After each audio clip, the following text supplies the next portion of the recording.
Hi and welcome to T10 Info TV SK channel. My name is Syed and here I am with the latest news for Saturday 10th June 2023.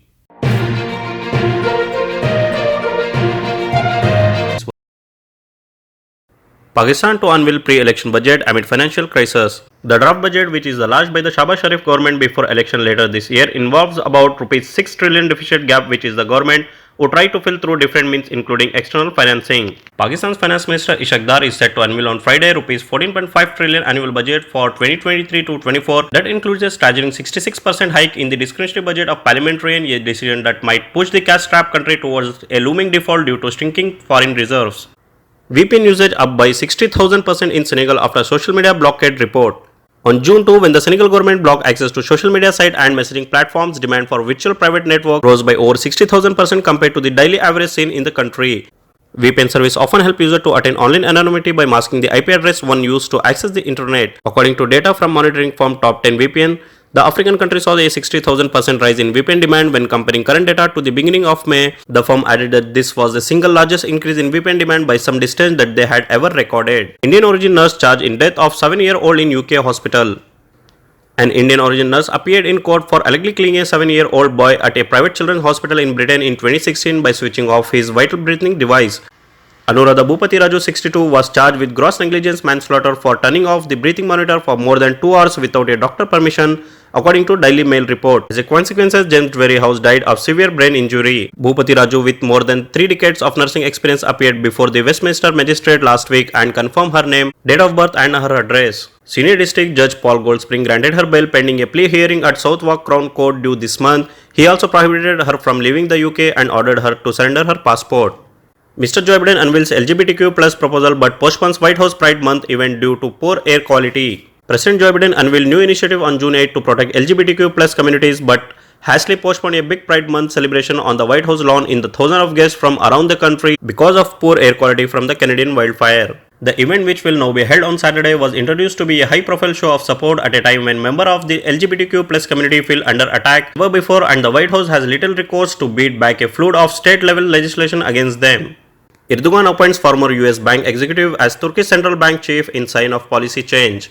Turkey President Tayyip Erdogan on June 9 appointed a former US-based bank executive to head Turkey's central bank in another sign that his administration might pursue more conventional economic policies. Mr. Erdogan named Hafizegah Erkan, a former co-chief executive officer of the First Republic Bank, as governor according to an announcement in the official gazette. The Princeton-educated Ms. Erkan, 41, becomes the Turkey Central Bank's first women governor.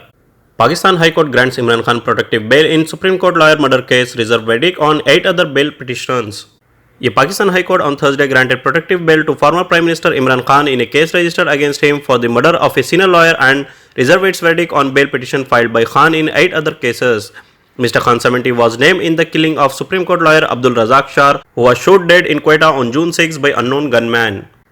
Not allowing female students wearing abaya to go to school is an attack on religious freedom. Mahbuba Mufti, head of the People's Democratic Party in India-administered Kashmir, has expressed a strong reaction to not allowing female students wearing abaya to enter the school. According to Hindustan Times on Thursday, the management of Vishwa Bharati School in Awari allegedly banned the student from entering the school wearing abaya, which the student also protested.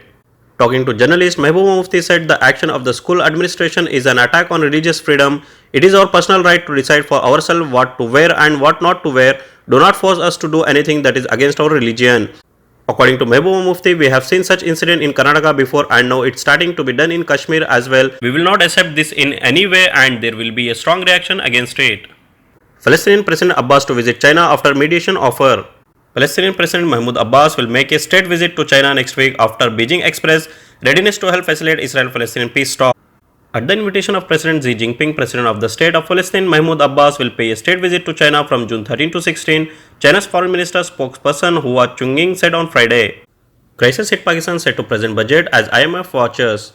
The Pakistani government is set to present its annual budget with one eye on precarious economic condition and the other on national election due by October.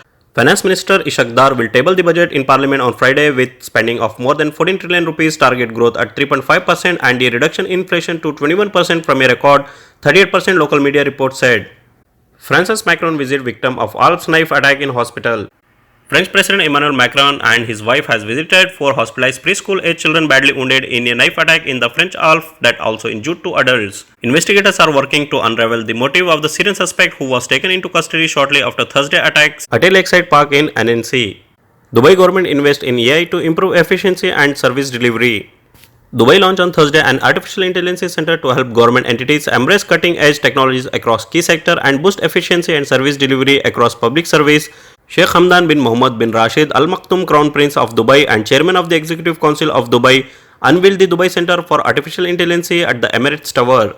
Dubai's government will be the best in the world in deploying artificial intelligence within its various entities, said Sheikh Hamdan. Shark attack in Egypt kills a Russian citizen. Egyptian authorities have banned swimming near a beach at an Egyptian Red Sea resort following a deadly shark attack that killed a Russian citizen on Thursday, according to Egyptian and Russian officials. The incident took place in the popular tourist city of Hurghada on Egypt's eastern coast. Russian Consul General Victor told Russia's state-run TASS News that a Russian national who was born in 1999 died as a result of a shark attack. This has been confirmed by Egypt's competent authorities, Varapayev said, as cited by TASS. Minister of Environment Yasmin Fawad ordered a committee to investigate the incident, according to a statement released by Egyptian Environment Ministry. She also directed local authorities to implement the highest level of safety for those who go to beach of the Red Sea and to take all possible measures to avoid a recurrence of the shark attack incident again. Saudi Arabia Princess Sarah, wife of Saudi Crown Prince, sponsors Al Nahda charity ceremony. Princess Sarah bint Mashhoor, the wife of Saudi Crown Prince Mohammed bin Salman, sponsored the ceremony of Al Nahda Society held in Diriyah, Saudi Presidency reported on Thursday. The non-profit organization was founded in 1962 to empower Saudi women socially and economically through financial assistance, training and job skill development. The patronage of Princess Sarah is an extension of her effort to empower others, especially the youth, women and those with disabilities, by enabling them to become active members of society. The entire process of the ceremony will go towards the organization's vocational rehabilitation program, which includes academic support and workshops to help people develop personal and social skills. OIC praises Saudi Arabia empowering of women. The Organization of Islamic Cooperation has praised Saudi Arabia for its continued empowerment of women and the government support for the OIC work, the Saudi Presidency reported on Thursday. These were the comments made by Tariq Ali Baqid, Assistant Secretary General for Humanitarian, Social and Cultural Affairs, on behalf of the head of the organization, Hussein Brahim Taha, during a high-level section of the OIC Women Development Organization in Cairo.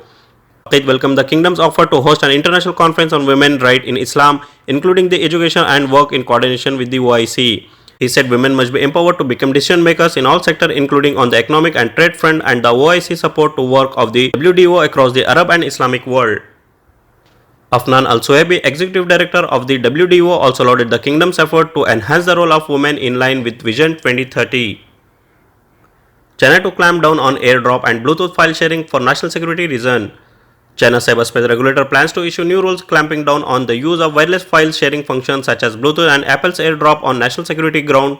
The move comes after protesters in China used AirDrop during anti-government protests in October 2022 to share content, bypassing strict internet censorship. Weeks later, Apple moved to limit the use of the AirDrop function on device in China. The draft proposal was issued earlier this week by the Cyberspace Administration of China, the powerful internet watchdog that report to a body headed by leader Xi Jinping. The aim of the regulation is to maintain national security and social public interest by regulating the use of close-range wireless communication tools such as Bluetooth, Wi-Fi and other technologies, it said. That's all in today's headlines. Thanks for watching. If you want to receive more important headlines around the world, keep watching T10 Info TV SK channel by subscribing and hit the bell icon to receive notification.